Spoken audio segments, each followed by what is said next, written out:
ഇസ്രായേലിൻ്റെ ചാരനെ വധിച്ച ഇറാൻ. ചാരവൃത്തിക്കും ഇസ്രായേൽ ഇൻ്റലിജൻസുമായി സഹകരിച്ചതിനുമാണ് മൊഹ്സെൻ ലെങ്കാർനെഷിനെ വിശേഷിച്ചത്. ഇറാൻ കോടതി വിധിച്ച വധശിക്ഷയാണ് ഇപ്പോൾ നടപ്പിലാക്കിയത്.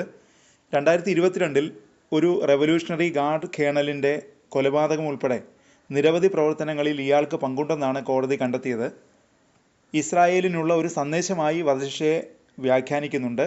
ഇറാനും അമേരിക്കയും തമ്മിലുള്ള ആണവ ചർച്ചകളും അതിനൊപ്പം പിരിമുറുക്കവും തുടരുന്നതിനിടെയാണ് ഇറാൻ ചാരൻ്റെ വധശിക്ഷ നടപ്പിലാക്കിയത്.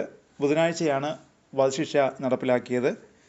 ആണവ പദ്ധതി അട്ടിമറിക്കാൻ മൊസാദ് തങ്ങളുടെ പ്രദേശത്തേക്ക് നുഴഞ്ഞു കയറിയതായി ഇറാൻ വളരെ കാലമായി ആരോപിച്ചിരുന്നു. പ്രതി മൊസാദിൻ്റെ ചാരനായിരുന്നുവെന്നും കേണലിൻ്റെ കൊലപാതകത്തിൽ മൊസാദിന് സഹായം നൽകിയെന്നും ഔദ്യോഗിക വാർത്താ ഏജൻസിയായ IRNA റിപ്പോർട്ട് ചെയ്തു. 2022 കേണൽ സയ്യിദ് ഹൊഡായിയെ കൊലപ്പെടുത്തിയത്. തെഹ്റാനിലെ വീടിന് പുറത്ത് മോട്ടോർ സൈക്കിളിലെത്തിയ 2 അക്രമികൾ പട്ടാപ്പകൽ കേണലിനെ വെടിവെച്ചു കൊല്ലുകയായിരുന്നു. ആരാണ് ഈ മൊസാദ് ചാരൻ? മൊഹ്സെൻ ലെങ്കാർനെഷിൻ മുതിർന്ന ഇസ്രായേൽ ചാരനായിരുന്നു. ജോർജിയയിലും നേപ്പാളിലും ഇസ്രായേലി ഇൻ്റലിജൻസ് ഉദ്യോഗസ്ഥരുമായി അദ്ദേഹം കൂടിക്കാഴ്ച നടത്തിയതായി IRNA വാർത്താ ഏജൻസി റിപ്പോർട്ട് ചെയ്തു. ഇസ്ഫഹാനിൽ ഉൾപ്പെടെ ഇറാനിലുടനീളം വീടുകൾ വാടകയ്ക്കെടുത്ത് ലെങ്കാർനെഷിൻ മറ്റ് ഏജന്റുമാർക്ക് സൗകര്യം ഒരുക്കിയിരുന്നുവെന്നും റിപ്പോർട്ടിൽ ആരോപിക്കുന്നു. 2020 ലെങ്കാർനെഷിനെ മൊസാദ് റിക്രൂട്ട് ചെയ്തത്.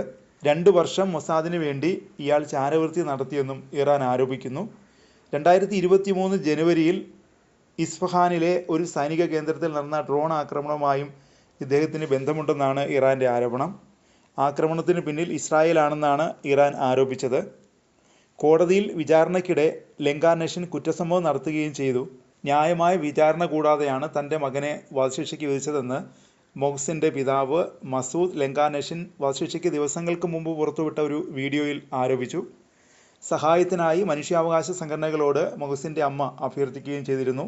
നോർവേ ആസ്ഥാനമായുള്ള ഇറാൻ മനുഷ്യാവകാശ നിരീക്ഷകരുടെ തലവനായ മഹ്മൂദ് അമീരി പറഞ്ഞത് അന്യായമായ വിചാരണയ്ക്ക് ശേഷമാണ് ലെങ്കാർനെഷിന് ശിക്ഷ വിധിച്ചതെന്നാണ്. പീഡനത്തിനൊടുവിലാണ് കുറ്റസമ്മതം നടത്തിയതെന്നും മനുഷ്യാവകാശ പ്രവർത്തകൻ ആരോപിക്കുന്നു. ഇറാൻ അധികൃതർ വധശിക്ഷ വർദ്ധിപ്പിക്കുകയാണ്.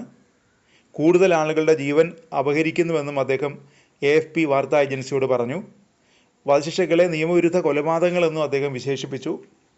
മൊസാദുമായുള്ള ബന്ധം ആരോപിച്ച് നിരവധി പേരെ ഇറാൻ വധിച്ചിട്ടുണ്ട്. 2023 ഡിസംബറിൽ 3 പുരുഷന്മാരെയും 1 വനിതയെയും മൊസാദുമായുള്ള ബന്ധം ആരോപിച്ച് ഇറാൻ വധശിക്ഷയ്ക്ക് വിധേയരാക്കി. US ഇറാൻ ആണവ ചർച്ചകൾ വീണ്ടും തുടങ്ങിയ സാഹചര്യത്തിലാണ് ലെങ്കാർനെഷിൻ്റെ വധശിക്ഷ നടപ്പിലാക്കിയത്. ഒമാൻ്റെ മധ്യസ്ഥതയിൽ USഉം ഇറാനും തമ്മിലുള്ള 4ാം റൗണ്ട് ചർച്ചകൾ ശനിയാഴ്ച റോമിൽ നടക്കും.